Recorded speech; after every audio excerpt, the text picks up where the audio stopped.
नमस्ते, अभिवादन आपका इनोसेंट इन्वेस्टर के इस नए वीडियो में आपके लिए डिस्क्लेमर। उसके बाद जो कल हमने स्टॉक्स दिए थे उसमें कोई पैटर्न नहीं बना, इसलिए हमने कोई ट्रेड नहीं लिया। आज पैटर्न कैसे नहीं बना एक एक करके हम एक्सप्लेन कर देते हैं। सबसे पहले ओएनजीसी देखिए, पहली कैंडल खुली नेगेटिव बनी, उसके बाद दो कैंडल पॉजिटिव बनी, हमें कोई ट्रेड लेना ही नहीं था। अनडिसाइसिव सा मूव था। मैंने कल ही आपको वार्न किया था कि बाजार आज अनप्रिडिक्टिव सा मूव कर सकती है, यानी कि ऊपर नीचे करती रहेगी, कुछ नहीं, कोई मोमेंटम नहीं आया बाजार में, इसलिए कोई भी स्टॉक में हमारा पैटर्न भी नहीं मिला और अच्छा हुआ हमने कोई ट्रेड नहीं किया। ठीक है, आईसीआईसीआई प्रू देखिए, तीन कैंडल्स कुछ नहीं, पहली कैंडल में ऊपर से सेल ऑफ आया, दूसरी कैंडल में ऊपर सेल ऑफ आया, तीसरी कैंडल में बाइंग आ रही है। हम यहाँ पर करें क्या, बाई करें सेल करें, कोई इंडिकेशन हमको नहीं मिला। मैंने आपको बोला है जब तक प्राइस एक्शन ना मिले तब तक आपको कुछ नहीं करना। 450 के ऊपर अगर ये डिसाइसिव क्लोजिंग देकर मूव दिखाता, जैसे मैंने आपको बोला था 450 के ऊपर आपको इसमें पॉजिटिव प्राइस एक्शन पे ट्रेड लेना है, नहीं मिला हमको, नेगेटिव प्राइस एक्शन मिला था, हमको ट्रेड लेना ही नहीं था। चौथी कैंडल पे जो सेल ऑफ आया, हमको 450 के ऊपर ट्रेड लेना ही नहीं था, क्योंकि नीचे सपोर्ट बहुत तगड़ा था, इसलिए हमको शॉर्ट भी नहीं करना था। इसमें हमको कोई पैटर्न नहीं मिला, ओएनजीसी में नहीं मिला,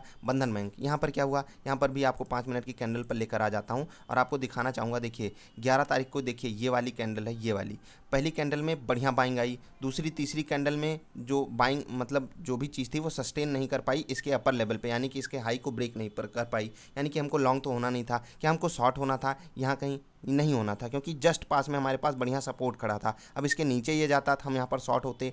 ये सिंपल सी लॉजिक है, आपको ये सारी चीज़ें समझनी होंगी, धीरे धीरे समझनी होंगी। आज हम कोई स्टॉक में हम ट्रेड नहीं कर पाए तो आपको कुछ नया सिखा देते हैं कि आप स्टॉक्स को कैसे सेलेक्ट कर सकते हो और क्या चीज़ ढूंढ कर। आपको एक बहुत छोटी सी ट्रिक बताऊंगा, आप एक क्वांटिटी से ट्रेड करके उसको सीखने की कोशिश कीजिएगा, बताइएगा आपके साथ कैसा मतलब बिहेवियर रहता है इस वाले पैटर्न का, आप प्रॉफिट कमा पाते हो या नहीं। ठीक है, मैं निफ्टी की बात करूंगा डेली कैंडल्स पर। आपको एक चीज़ दिखाना चाहूँगा, सबसे पहले मैं आगे बढ़ने से पहले एक चीज़ आपको बता देता हूँ। इस कैंडल में आपको ओपन हाई लो क्लोज, ये चार चीज़ें होती हैं, ये चारों चीज़ पता होनी चाहिए। यहाँ पर आपको सारा डेटा लिख के आ रहा होगा, ओ से ओपन, एच से हाई, एल से लो, सी से क्लोज। ठीक है, यहाँ पर आप देखिएगा, मैं इस पर कर दे रहा हूँ। आज का ओपन 11,447, आज का हाई 11,492, आज का लो 11,420 और आज की क्लोजिंग 11,454 रुपये 85 पैसे। ठीक है, ये हो गई बात। अब आपको करना क्या है, जैसे ही कोई स्टॉक खुले, हर स्टॉक का आपको यहाँ पर डेटा मिलेगा। जो भी आपका स्टॉक ब्रोकर हो आप उसके साथ जुड़ सकते हैं, आपको ये डेटा हर स्टॉक ब्रोकर देता है अपने चार्ट पैटर्न पे। आप नीचे से लिंक से जाकर किसी ब्रोकर के साथ जुड़ भी सकते हैं, अगर नहीं जुड़े हैं, अगर आप लर्निंग फेज में हैं तो। ठीक है, सिंपल सी बात है। आपको मैं समझाने की क्या कोशिश कर रहा हूँ कि ओपन हाई लो क्लोज, ये इस पर आपको फोकस करना है। स्टॉक जहाँ से ओपन हुआ, ठीक, चलिए मान लेते हैं निफ्टी आज ओपन हुई। अब ओपन होते ही उसने क्या किया, ठीक है, मैं 5 मिनट की कैंडल पर आता हूँ, 4 मिनट की कैंडल पे आ जाते हैं। चलिए 5 मिनट जो भी है, यहाँ पर आते हैं 11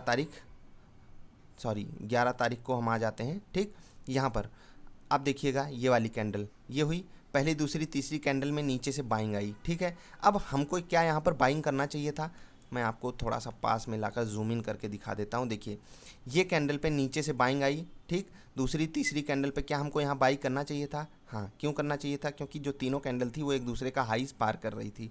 ये हो गई पहली लॉजिक। क्या हमें पास में कोई सपोर्ट मिल रहा था, देखिए पास में तो सपोर्ट नहीं था, जो सपोर्ट पहला था वो 11,400 के लेवल पे था, और हम अगर इसको बाई करने जा रहे थे 11,484 पे, 11,400 का सपोर्ट बहुत दूर था, तो पहली कंडीशन हमारे लिए फेवर में नहीं थी निफ्टी बाई करने। ये किसी भी स्टॉक में आप लगा सकते हो। अब ये स्टॉप लॉस यहाँ कहाँ था, आप पिवट पॉइंट्स थोड़ा जाकर चेक कीजिएगा, आपको पता चलेगा पिवट पॉइंट्स क्या इंडिकेशन बताते हैं। और अगर आप नॉर्मल कैंडल स्टिक का मतलब सपोर्ट ढूंढते हो तो वो यहीं अवेलेबल था, यहाँ पर क्योंकि ये स्टॉक इस रेंज में टाइम बिताया है। 11,400 के आसपास हमको जो है स्टॉप लॉस लगाना चाहिए था अगर हमको इसमें लॉन्ग ट्रेड बनाना था। और पास का स्टॉप लॉस हम कहाँ लगा सकते थे, 11,440 रुपये के आसपास। क्या दोनों स्टॉप लॉस हमारे फिजिबल थे, हम टारगेट के ऊपर डिसाइड करते क्या था। ठीक, जैसे कि अगर यहाँ से हमारा टारगेट, ठीक है, मैं थोड़ा सा अब कैंडल 1 आवर की कर लेता हूँ। ठीक है, 1 आवर की कैंडल कर लेता हूँ और आपको दिखाना चाहूँगा कुछ। अगर आप यहाँ पर देखेंगे 11 तारीख को, ठीक,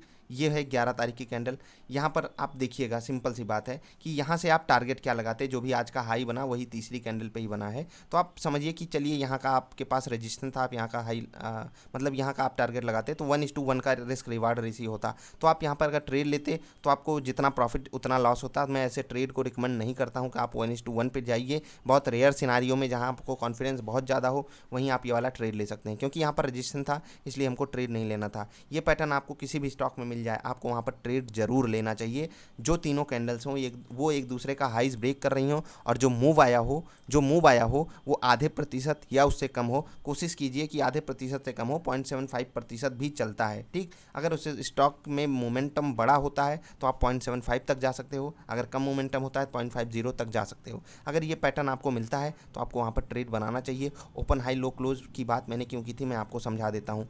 ओपन हुआ, उसके बाद अगर वो हाइज को तोड़ रही हैं उसकी तीसरी या चौथी कैंडल, तो आपको लॉन्ग ट्रेड लेना है। जो क्लोजिंग है वहाँ के आसपास स्टॉप लॉस ढूंढने की कोशिश कीजिए। पहली चीज़, आपके आसपास चार्ट में भी कोई स्टॉप लॉस हो सकता है, आप उसको बढ़िया बेस मानकर स्टॉप लॉस ढूंढ सकते हो। ये सारी चीज़ें कंसीडर करा कीजिए जब भी आप कोई ट्रेड लेते हो। एक क्वांटिटी से करिएगा ये वाला ट्रेड जो मैंने आपको बताया है। अगर आपका जो ओपन है, ठीक है, वो हाई बन जाता है उस दिन का, तो आप शॉर्ट ट्रेड ले सकते हो। अगर आपका जो ओपन है वही उस दिन का लो बन जाता है 15 मिनट में, यानी कि 5-5 मिनट की 3 कैंडल्स में अगर वही लो बन जाता है तो आप लॉन्ग ट्रेड ले सकते हो। ये भी आप कंसीडर कर सकते हो। ये भी एक बढ़िया ट्रिक है जो काफ़ी मतलब रिटेल इन्वेस्टर के साथ साथ बड़े प्लेयर्स भी अपनाते हैं। इवन एल्गो ट्रेडिंग में भी ये वाली ट्रिक काम आती है। अगर नहीं समझ में आई तो फिर से बताना, कभी बढ़िया डेडिकेटेड वीडियो बनाएंगे इसके ऊपर।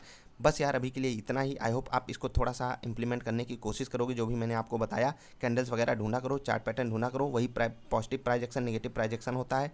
तो बस यार अभी के लिए इतना ही। मिलेंगे फिर से किसी अच्छी वाली वीडियोज में। कल हमारा ट्रेड बहुत बढ़िया रहा था, आज हमें कोई मौका नहीं मिला। इस हफ्ते स्टॉप लॉस भी हिट हुए, बढ़िया टारगेट्स भी मिले। एक ऐसा दिन गया जिस दिन हमने ट्रेड भी नहीं किया। सब कुछ होता है बाजार में, सब चीज़ की संभावना बरकरार है इस बाजार में, इसीलिए ये बाजार भगवान है। इस बाजार की रिस्पेक्ट करो, थोड़ा सा चार्ट पैटर्न की समझ अपने अंदर लाने की कोशिश करो। चार्ट्स को देखा करो, 10-15 मिनट चाय जब पिया कीजिए तो चार्ट्स के साथ चाय पिया कीजिए। थोड़ा गप गप करने से अच्छा है चार्ट्स के साथ गप सप किया कीजिए, तो आपको ट्रेडिंग में बढ़िया ट्रेडर बनाएगी। इन्वेस्टिंग भी करते हो, चार्ट इज़ द की, मतलब सही जगह इन्वेस्टिंग कर पाओगे, ये मेरा दावा है। तो आई होप आप चीज़ों को कंसीडर जरूर करोगे। जो मंडे को आप स्टॉक्स ट्रेड कर सकते हो उसके लिए अलग से कोई वीडियो बनाएंगे। अभी के लिए आपको एक स्टॉक देना चाहेंगे, स्टेट बैंक ऑफ इंडिया। क्यों दे रहे हैं हम ये स्टॉक, आप ध्यान दीजिएगा। ये जो सेल ऑफ यहाँ पर ख़त्म हुआ उसके बाद एक अनडिसाइसिव सी कैंडल बनी और आज एक बढ़िया बाइंग आई, ठीक। देखिएगा पूरी मार्केट अनडिसाइसिव सी रही, मार्केट ऊपर नीचे करती रही। स्टेट बैंक ऑफ इंडिया में नीचे से बाइंग आई। यहाँ पर क्या है, शॉर्ट कवरिंग हुई है। मैंने डेटा देखा, अकॉर्डिंग टू ऑप्शंस डेटा यहाँ पर शॉर्ट कवरिंग हुई है। अभी ये शॉर्ट कवरिंग क्या कर सकती है, देखिए शॉर्ट कवरिंग जो है ये इसको बहुत बढ़िया जगह क्लोजिंग दी है। 200 के ऊपर ये स्टॉक मजबूत है, सिंपल सी बात है। ये अकॉर्डिंग टू टेक्निकल चार्ट्स 200 के ऊपर अगर ये पॉजिटिव प्राइस एक्शन मंडे को बनाता है तो आपको इसमें पॉजिटिव ट्रेड जरूर लेना है। पॉजिटिव प्राइस एक्शन क्या होता है मैंने आपको समझा दिया। अगर ये जहाँ पर खुलता है वहाँ से इसकी 3 कैंडल्स बनती हैं, तीनों एक दूसरे का हाइस ब्रेक करें, या फिर पहली जो कैंडल है उसका हाई तीसरी कैंडल ब्रेक करे। ये 2 सिनारियों में आप ट्रेड ले सकते हो। डे लो का स्टॉप लॉस लगाओ, या कोई पास में बढ़िया सपोर्ट मिल रहा हो उसका स्टॉप लॉस ढूंढ कर आप ट्रेड ले सकते हो। सिंगल क्वांटिटी से ट्राई कीजिएगा, जो भी रिजल्ट आए वो हमारे साथ शेयर कीजिएगा। हमें आपके रिजल्ट को जानने में खुशी मिलेगी और आप ऐसे ही करके सीखते जाओगे, एक अच्छे ट्रेडर, एक अच्छे इन्वेस्टर भी बन जाओगे। तो बस यार अभी के लिए इतना ही। मिलेंगे फिर से किसी अच्छी वाली वीडियोज़ में, तब तक के लिए हंसते खेलते रहिए यार। वीडियो देखने के लिए आपका बहुत बहुत आभार, धन्यवाद।